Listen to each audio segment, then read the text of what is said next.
So, what's up mga kamaster? Ako naman po ito si Bert Portea. Joe Marie. Okay, ngayon ay manonood tayo ng isang review ng Hari ng Mga Agimat sa pelikulang Pilipino. Sa buong bansa. Ayan. Kasi itong siyempre, si Ramon Revillas Sr., lahat ng mga pelikula niya, mula kabataan niya, isagang ginanapan niya ang lahat ng mga may agimat. Isa dyan, ang unang-una dyan, ang pinaka number one sa best. At yung unang-una doon ay Elias Paniki. Ayan, Elias Paniki, isa siya doon, yung agimat niya, ano, diba? Oo. So, panoorin natin. He then put up his own production outfit, Imus Productions, and produced in the same year, Pepeng Agimat. Nalalaman ko ang inyong pakay. Ang hanapin ng mga aswang na pumupuksa dito sa atin. Ang inyong lingkod ay may sapat na hawak na kapangyarihan upang may harap sa mga impaktong yan. And Chagong Akyat, where he and son Marlon Bautista were awarded as Best Actor and Best Child Actor, respectively, in 1974 by FAMAS for the film Chagong Akyat.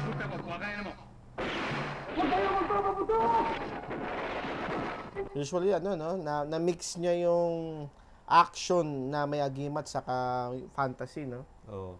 Kumbaga parang yung kwento niya nun sa buhay ng Agimat, tinano niya sa karakter niya sa palabas o yung mismong ano niya.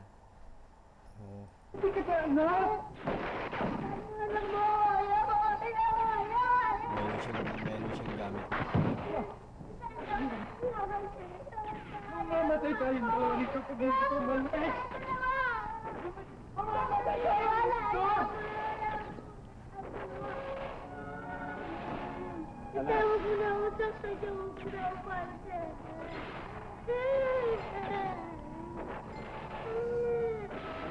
The next decade and more were the glorious years of Imus Productions movies, with Ramon Revilla himself acting, directing, writing the stories, and screenplay as Jose Yando.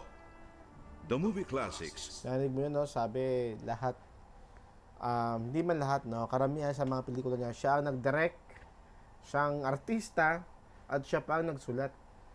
Kung ang kagandahan niyo, kung siya ang nagsulat, siya din ang nag-research ng mga agimat na kanyang binibida sa mga pelikula niya, no? Tsaka higit sa lahat, siya yung unang-unang naging director niya. Siya rin nagsulat. Bakit? Kasi sa dami niya naging artista at naging sinalang niya dyan sa showbiz at naging karakter niya sa agimat niyan. Diyan talaga siya nagpumatok. Yan. Kapitan Eddie Set, Wala mo kikialam sa inyo. Para sa amin dalawa lamang ni putik ito. Tingnan ko yapang ng buha kanina. O naman! Labdan. Isundin mo niyo yata itong buha kanina ng tuwa. RP90, Mission Terrorize Panay, Presko ka na? Ano presko?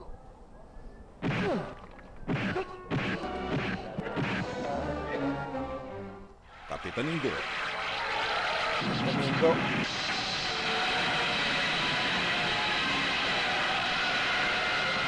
Nardong Putik 2, Labot! Are, may regalo sa'yo si Kilabot. Birthday niya ito bukas. Hindi pa naman bukas ang birthday ko eh. Isang buwan pa eh. Pareho rin yung mabuti rin na ako na. Sige, buksan mo. Ang ganda nito ah! Kapat mo, para marami mong kasya. Bagay na bagay sa akin ito, pampuro na! Pampuro mo talaga yan.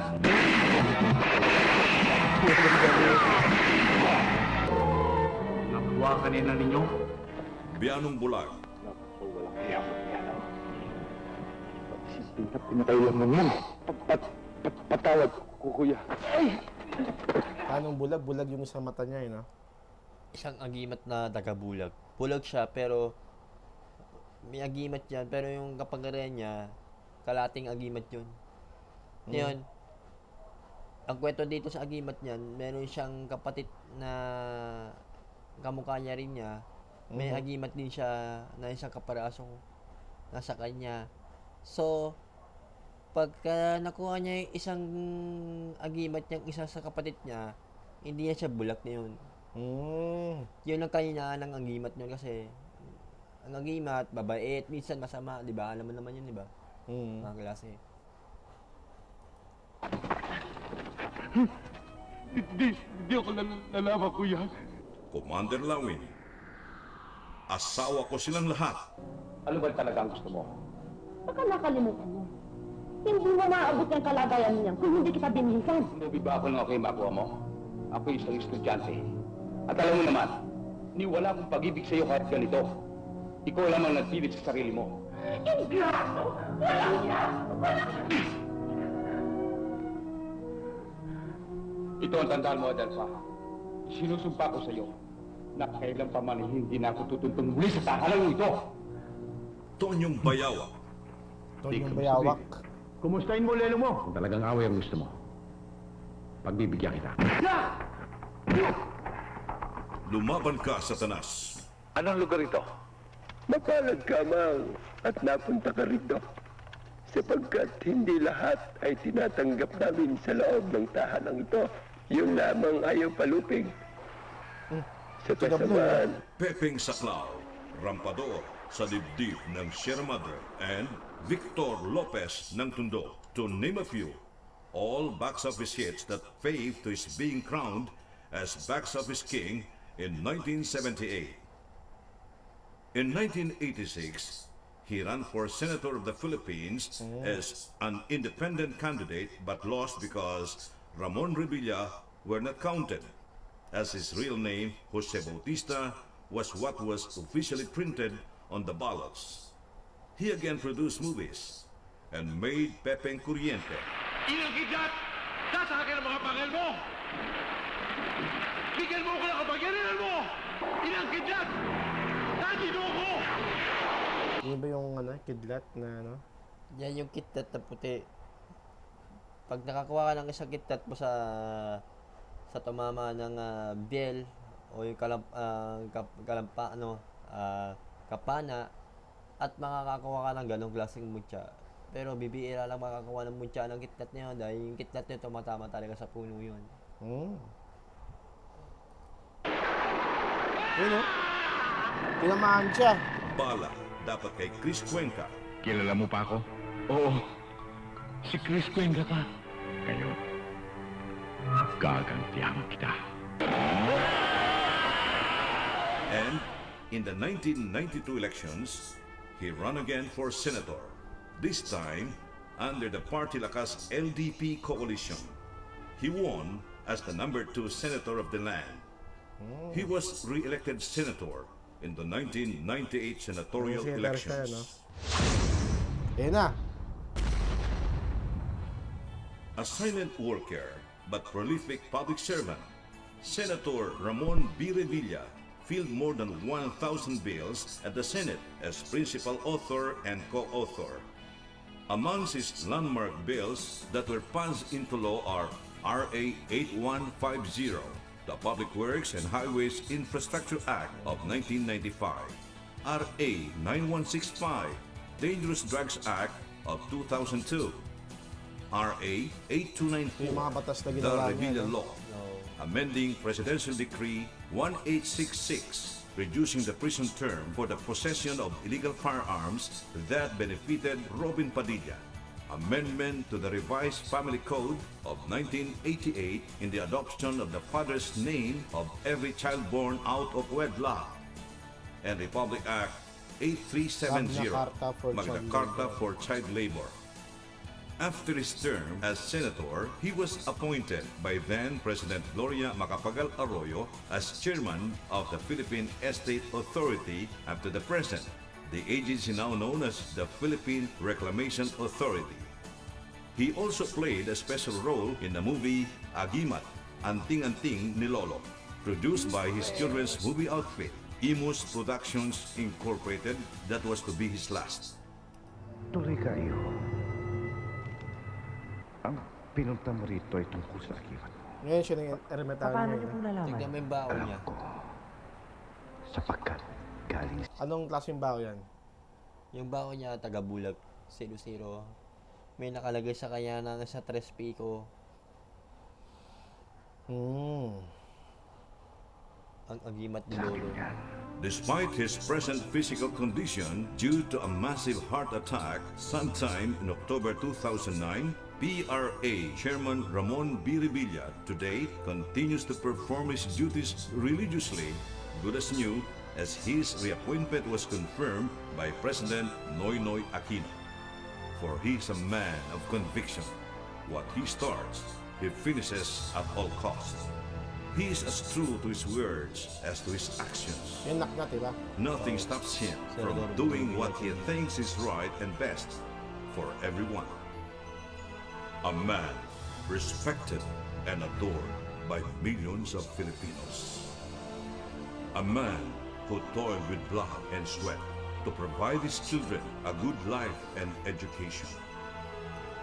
A man passionate with his love for his God, country, and fellow man. A public servant who gained the trust of millions of Filipinos. So malamang itong video na pinapanood natin is tribute mula kay Ramon Revilla Sr. Na. At talagang nakakamangha talaga na sa pelikulang, sa mga binuo niya mga pelikula is binuhay niya ang kulturang agimat. Siguro kung hindi niya ginawa yung mga ganong klaseng pelikula is walang mga Pilipino ang naniniwala pa rin hanggang sa ngayon tungkol sa agimat. Kasi alam mo, kaya tayo pinapanood ng mga gatong storya tungkol kay Ramon Sr. dahil tungkol sa agimat niya, para magkaroon din tayo ng kaalaman at magkaroon din tayo ng kaalaman sa mga lahat ng gamit na hindi naniniwala sa mga pangitain or mga tulad ng mga bagay na pwede nating iligtas o pwede nating ipagtanggol ang ating sarili na hindi natin nagagawa. Pero ngayon, naglakas tayo ng loob na yun na bigyan tayo. Halimbawa, kahit ka meron tayong agimat, meron din tayong may puso rin tayo. Meron din tayong tama. Meron din tayong pakiramdam sa kanila. Kaya nga pag may mga sa atin, kailangan talaga natin magdasal at umingi ng tawad sa mga kasalanan at mga nagawa na hindi dapat babayaran mga nagawang nangyari. Ganyan. Pero sana naman, kung gagawa ka ng masama, wag yun na lang itepa na gumawa kayo ng dahil sa mga masasamang yan. Ang gawin nyo na lang, ipagdasal nyo na lang yung tao at ayahan nyo na lang po, babayaan nyo na lang. Kasi magkasakit kayo ng kapwa mo. So ang pinakamagandang example dyan, ang agimat ay isang halimbawa ng magiging mabuting tao. Mabuting tao, respeto, at pagbigay ng galang sa nakakatanda at hindi at ang higit sa lahat yung pinakabawal. Ayan. So yun, by the way, ganito lang muna ang pinaka-topic ngayon at sana meron kayo natutunan sa mga agimat na mga kwentuhan namin na Jo Marie. By the way, ako lang si Bert Portea at Jo Marie gusto. At see you sa mga susunod natin mga video topic. So bye-bye. Bye-bye. Bye-bye.